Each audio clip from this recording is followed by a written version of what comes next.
বন্ধুরা ফাইনালি আমরা হোটেলের মধ্যে ঢুকে পড়েছি। তো এই হোটেলের রেট খুবই কম, অনেক মানে কম দামের এই হোটেলটা আমরা পেয়ে গেছি। আমরা এই হোটেলটা বুক করেছি মাত্র 1000 টাকা দিয়ে ওয়ান নাইটের জন্য।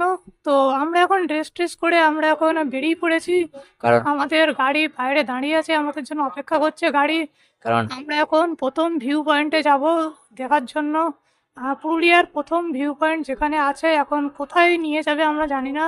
তো প্রথম ভিউ পয়েন্টে আমরা এখন যাচ্ছি। তো ফাইনালি যাওয়ার জন্য আমরা গাড়িতে উঠে পড়লাম। এখন আমরা যে ফার্স্ট ভিউ পয়েন্ট আছে সেখানে আমরা এখন যাব।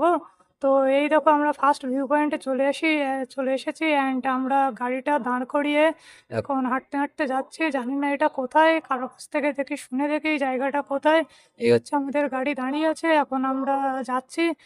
চারিদিকে দেখি শুধু মানে চারিদিকে খুব ভালো ভালো দোকান বসেছে, খুব সুন্দর সুন্দর মাটির জিনিস কাঠের জিনিস বিক্রি হচ্ছে। আরে উত্তরে একটা